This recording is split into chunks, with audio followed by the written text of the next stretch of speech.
अस्सलाम वालेकुम प्यारे बच्चों, उम्मीद करता हूँ आप सब लोग खैरियत से होंगे। आज हम आप लोगों के लिए एक ऐसी कहानी लेकर हाजिर हुए हैं जो एक 12 शहजादियों की है। यकीनन ये कहानी सुनकर आप लोगों को बहुत मज़ा आएगा। तो चलिए शुरू करते हैं इस कहानी को। 12 शहजादियाँ। कदीम जमाने में एक बादशाह था जिसकी 12 बेटियां थीं, यानी 12 शहजादियां। उनकी खूबसूरती का क्या कहना था। सब की सब एक से बढ़कर एक थीं। बादशाह ने उनकी शादी करने का फैसला किया तो उसको एक हैरान कुन खराज का पता चला कि शहजादियां रात भर रक्स करने के लिए जाती हैं, मगर किसी को भी पता नहीं चलता कि वो कहाँ जाती हैं। बादशाह बहुत परेशान था। उसने किले के सब दरवाजे बंद करवा दिए ताकि शहजादियां बाहर ना जा सकें, लेकिन उसकी तमाम कोशिशें नाकाम हो गईं। वो परेशान था कि आखिर माजरा क्या है। बादशाह ने ऐलान करवाया कि जो कोई शहजादियों के रक्स का पता लगाएगा उसे अपनी पसंदीदा शहजादी से शादी करने का मौका मिलेगा, और वो मेरे मरने के बाद बादशाह भी बना दिया जाएगा। और अगर वो 3 दिन में उस राज का पर्दाफाश ना कर पाया तो उसे मौत की सजा दी जाएगी। ये खबर रियासत में हर तरफ फैल गई। एक शहजादा आया जो रक्स के राज का पता लगाना चाहता था। उसने कहा, मैं आपकी पड़ोसी रियासत का शहजादा हूँ और शहजादियों के रक्स का पता लगाने आया हूँ। बादशाह ने उसका इस्तकबाल किया। रात का खाना खाने के बाद उस शहजादियों के कमरे के साथ वाला कमरा सोने के लिए दे दिया गया। शहजादियों के कमरे का दरवाजा खुला रखा गया और शहजादे का पलंग ऐसे रखा गया कि वो सारी रात उन पर नजर रख सके।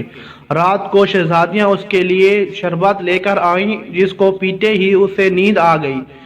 जब उसकी आंख खुली तो शहजादियां रक्स करके वापस आ चुकी थीं। तीनों दिन ऐसे ही चलता रहा। चौथे दिन जब शहजादा बादशाह के सामने हाजिर हुआ तो उसके पास बादशाह के सवालों का कोई जवाब ना था।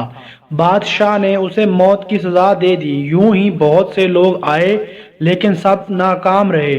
फिर एक दिन एक जख्मी सिपाही अपनी किस्मत आजमाने बादशाह की रियासत की तरफ चल पड़ा। रास्ते में उसे एक बुढ़िया मिली। सिपाही ने बुढ़िया की मदद की। बुढ़िया ने बदले में उसे एक पोशाक दी और कहा कि ये पहनकर किसी को नजर नहीं आओगे, और ये भी बताया कि जो जूस शहजादियां तुम्हें दें वो मत पीना। सिपाही बादशाह की रियासत में पहुंच गया। बादशाह ने उसका इस्तकबाल किया और उसे भी शहजादियों के रक्स का राज मालूम करने के लिए 3 दिन दे दिए गए। रात को बड़ी शहजादी उसके लिए जूस लेकर आई। सिपाही चौंके। उसने जूस पी तो लिया मगर निगला नहीं, क्योंकि उसने मुंह में स्पंज रखा हुआ था। जैसे ही शहजादी कमरे से बाहर निकली उसने स्पंज मुंह से निकाला और सोने की अदाकारी करने लगा। शहजादियां उसको सोता देखकर खुश हुईं और रक्स करने के लिए तैयार हो गई। सबसे बड़ी शहजादी ने अपना पांव जोर से अपने पलंग पर मारा तो वो जमीन नीचे हो गई और फिर सारी शहजादियां खुफिया रास्ते से नीचे उतरने लगीं। सिपाही ये सब देख रहा था। उसने बुढ़िया की दी हुई पोशाक पहन ली और उनका पीछा करने लगा। आधा रास्ता उतरने के बाद छोटी शहजादी को शक हुआ कि शायद कोई उसके पीछे है, मगर पोशाक की वजह से सिपाही किसी को भी नजर नहीं आ रहा था। फिर वो सबसे खूबसूरत हिस्से में पहुंच गईं, जहां वो दरख्तों पर लगे पत्ते चांदी के थे। सिपाही ने सबूत के लिए एक पत्ता तोड़ लिया। उसके तोड़ते ही एक जोरदार आवाज आई जिससे सब डर गए। आगे सब पत्ते सोने के थे। सिपाही ने एक सोने का पत्ता भी तोड़ लिया और आगे जाके एक हीरा भी सबूत के लिए ले लिया। फिर शहजादियां एक झील के किनारे पहुंच गईं, जहां 12 शहजादे नाव के साथ उनका इंतजार कर रहे थे। और एक शहजादी एक शहजादे के पास बैठ गई। सिपाही छोटी शहजादी के साथ बैठा रहा और सब झील के दूसरे किनारे पहुंच गए, जहां एक आलीशान किला था और वहां साज बज रहे थे और उसकी धुन पर सब शहजादियां रक्स करने लगी। सुबह 3 बजे तक ये सब चलता रहा, जब तक उनके जूतों में छेद हो गए और फिर सब वापस आ गए। और सिपाही भी जल्दी से भागकर अपने कमरे में जाकर सो गया कि किसी को शक न हो। ये सिलसिला कई दिन तक चलता रहा। सिपाही उनकी ताक झांक करता रहा और सबूत भी लाता रहा اور ان سے پہلے ہی آ کر سو بھی جاتا، یوں کسی کو شک بھی نہیں ہوا۔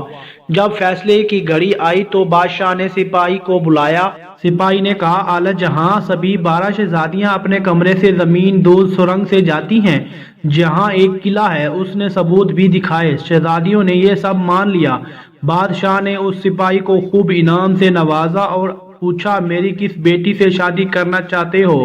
اس نے سب سے بڑی شہزادی کو پسند کیا اور پھر دونوں کی شادی دھوم دھام سے کر دی گئی۔ بادشاہ نے اعلان کیا کہ میری وفات کے بعد میرا داماد اس سلطنت کا بادشاہ ہوگا، اور پھر سبھی ہنسی خوشی رہنے لگے۔ پیارے بچوں، یہ تھی آج کی کہانی۔ امید کرتا ہوں یہ کہانی سن کر آپ لوگوں کو بہت مزہ آیا ہوگا۔ اگر آپ لوگوں کو یہ کہانی اچھی لگی ہے تو اس کہانی کو لائک کریں، اپنے پیارے پیارے دوستوں کے ساتھ شیئر کریں، اور ایسی تمام مزے کی کہانیاں سننے کے لیے اس چینل کو سبسکرائب کریں۔ تو ملتے ہیں اگلی اور ایک نئی کہانی کے ساتھ، تب تک کے لیے اجازت دیجیے۔ خدا حافظ۔